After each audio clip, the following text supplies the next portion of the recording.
you know, and she did all the right things for the most part in terms of how you climb up the ladder. She had an extramarital affair with a married man, Willie Brown, who was the most powerful Democrat in California. Democrats are falling in line like the good little soldiers they are to support their brand new fearless leader. And they've immediately pivoted from Joe Biden being the greatest president in the history of America. And you must reelect him because he's so consequential and so beneficial. They've pivoted to Kamala Harris is the greatest, most qualified woman ever even to think about running for president. And we're fortunate to live in the same time and same space as her in this country. Don't believe me? I understand. Maybe you'll believe Maxine Waters. Knows how it all works now. She's worked at the White House. She's a vice president of the United States, and she's smarter than Trump. And so if they come after her, she's going to get them. You know her. I mean, she was the Attorney General of the California Senator. Right. Talk about who she is as a person. I mean, I know her a little. She's a lovely person. What do we need to know about her? Well, I think what you need to know is she was a determined person. She had a good career because she concentrated and worked at having a good career.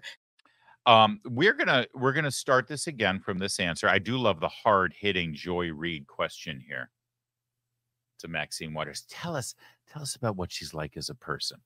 But as you hear Maxine Waters answer that question, and we're going to start it again right at the beginning of her answer, I want you to bear in mind that at the age of 29 years old, she had an extramarital affair with a married man, Willie Brown, who was the most powerful Democrat in California. And as a result of the sexual dalliance that she was all too willing to participate in, he gave her, let's say, a leg up. Wait, that conjures a physical image. Although I'm sure a leg up was involved in one of the, anyway, he gave her many advantages. He gave her many political appointed positions. Don't go there. That she otherwise would not have had were she not delivering a little extracurricular benefit for Willie Brown on the side. And this is not news. This is not a secret. In fact, Californians like to refer to these things as open secrets. And open secrets, of course, are not secrets at all. So Kamala Harris entered into an extramarital sexual affair with a powerful man 30 years older than her. And suddenly, before you know it, she has a burgeoning political career in California. Knowing that fact, listen again to how Maxine Waters answers this question and the words she decides to use to describe Kamala Harris's brilliant political career. I mean, I know her a little. She's a lovely person. What do we need to know about her? Well, I think what you need to know is she was a determined person. She had a good career because she concentrated and worked at having a good career. And she moved right up the ladder into the Senate and into the vice presidency. Well, it was all because she is strong and she believed in herself. And she came from strong parents. And so it never dawned on her that she would fail. You see what I'm saying? Absolutely. It was that kind of strength and that kind of courage and that kind of belief in self that I think defines her. You know, and she did all the right things for the most part in terms of how you climb up the ladder. I don't care what they say. She trained well, she went to school, she did well, all of those things that she was taught to do. And so I think she'd be seen and understood as a woman who was always on a mission. She was accomplished. She climbed the ladder the right way and she was always on a mission. Okay, Maxine. Those were all really, really vivid descriptions of her ascent to the level that she's at now. And by the way, for people out there who believe that it's untoward or inappropriate and wrong for people to bring up this open secret, this sexual dalliance that allowed her to have doors opened for her earlier in her career, let me just say this. I've just endured 8 years of lies about Donald Trump having an affair with Stormy Daniels, the porn star. Something that, by the way, Stormy Daniels swore in an affidavit that never happened until more money was involved in her saying that it did happen. But there's still no actual evidence that a sexual affair between Stormy Daniels and Donald Trump ever took place. It's kind of a he said, she said situation. But that was headline news. That was breaking lead story on cable news networks for years, right up until this last year with the court case against him, where the only reason they tried him and convicted him was so that they could drag the story back out again. Hush money to a porn star, hush money to a porn star, hush money. I'm sorry, if that's a legitimate story, which has less evidence and fact-based foundation to support it, then certainly the accurate, truthful story about Kamala Harris is just as relevant. Just saying. All right, let's move from Maxine Waters to our favorite Native American politician, Elizabeth Warren. Elizabeth Warren had plenty to say in support of her colleague Kamala. But we have to remember, Vice President Harris is one of the most qualified people to run in decades. Look, she was a prosecutor, very effective. Yeah, she was effective prosecutor at throwing people in jail for having a half pocket full of weed. But set that aside. I'm sorry, the most experienced, is that what she said? I'm sorry, I just want to get this right. Remember, Vice President Harris is one of the most qualified people to run in decades. All right, most qualified people to run in decades. Let's break down the last few candidates. We'll set Donald Trump aside, although I would argue that Donald Trump is more qualified to be president of the United States than Kamala Harris. You know how? Because he's already been president of the United States. Nothing compares to having that kind of experience. So he's already been president. He's clearly more qualified than Kamala Harris. All right, set him aside for a moment. Joe Biden, say what you will about him. He was vice president for 8 years. He was a senator for, 120 years. He was pretty qualified. Before that, the election was Hillary Clinton. Hillary Clinton, Secretary of State for 4 years. She was a senator for 6 or 8 years, I think, and First Lady, which isn't an official position, but she certainly understood how a White House operated. And she held that position for 8 years. All right. Before that, it was Barack Obama. And I'll grant you that Kamala Harris is actually more qualified than Barack Obama. But he went on to win.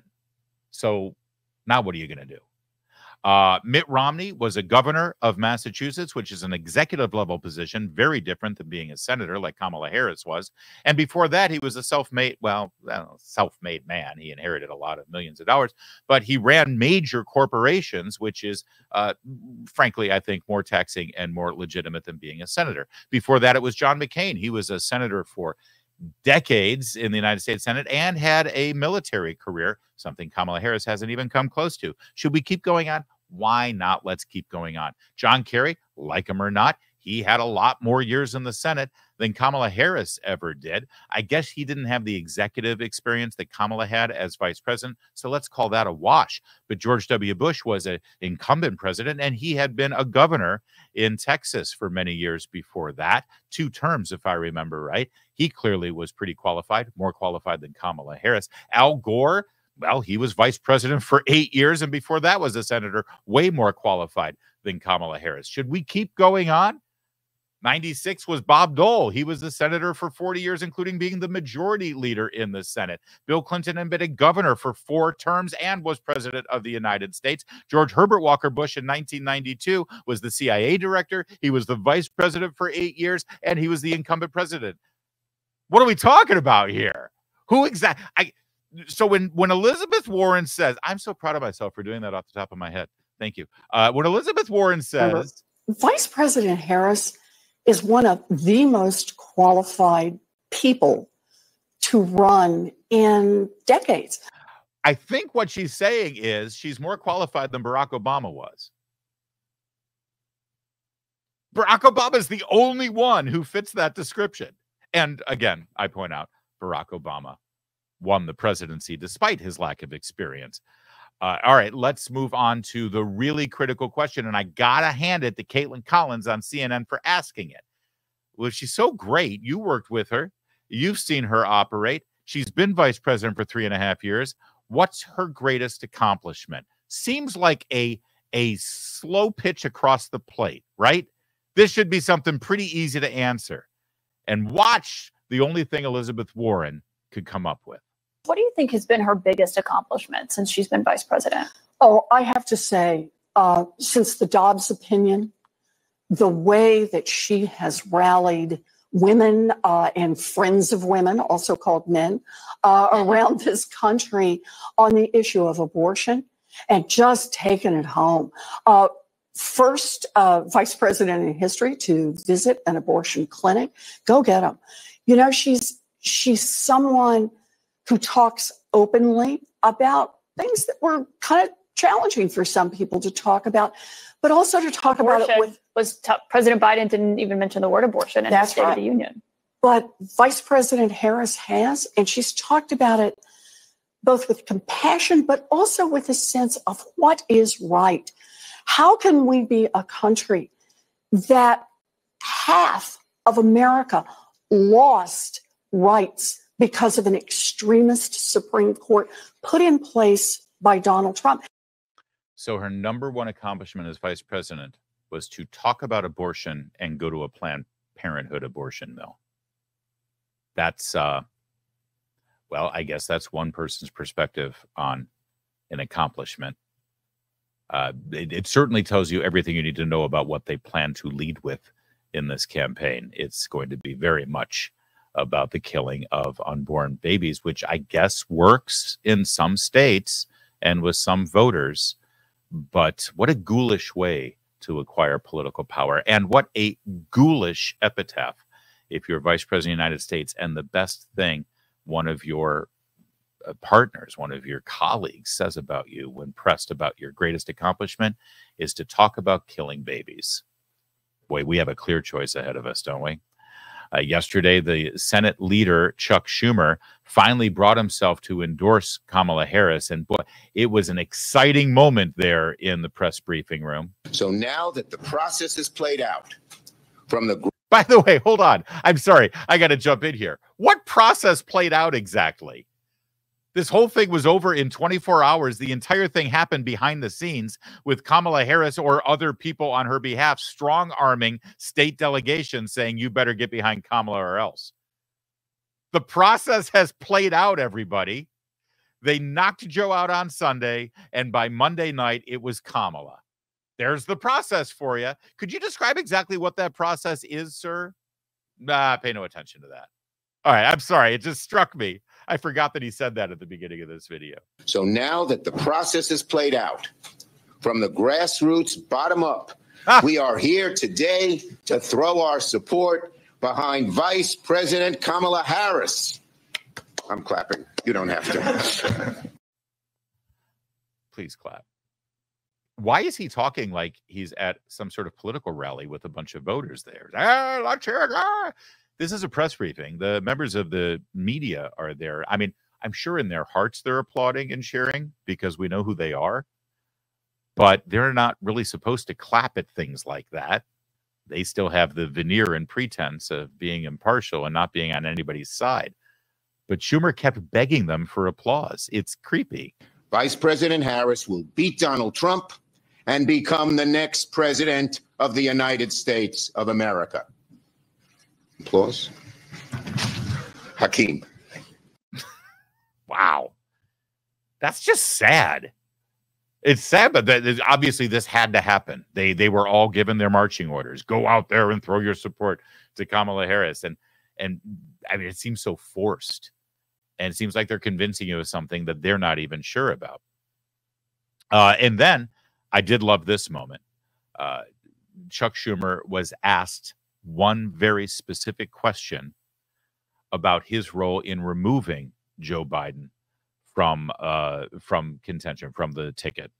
Because remember, those stories came out that Chuck Schumer had went and visited him in Delaware and convinced him to get off the ticket. Watch Schumer's answer to this basic question. Did you tell Joe Biden to get off the ticket? Ever personally ask him not to run for re-election? Look, what I would say is that the president has done an amazing, amazing job as president, one of the best we've ever had, and he put his country first and made the right decision. Wow, that Sure is a way of answering the question without answering it, but definitely answering it. Did you personally ask Joe Biden to get off the ticket? How hard is it to say yes or no? If he didn't, you would think he would say, no, I didn't. Next question. But he didn't say that. He didn't even come close to saying that. Let me just say this. He put the country first and he made the right decision. Oh, so you did tell him to get off the ticket. I point this out to you only so that you can see these lies as they're happening before your eyes. I'm sure you do already. You've got a keen eye for it. But they know that you know that they're lying. Look at the smile on his face. Look at the duplicitous nature of how they operate when they lie to you. It's more than a politician lying, because Lord knows we know politicians lie. They lie to you, and you know they're lying, and they know you know they're lying, and they keep on lying, and they keep on lying to you with a smile on their face, expecting you to accept the lies. And how many lies do we have to take from these people over the years before we finally say enough is enough?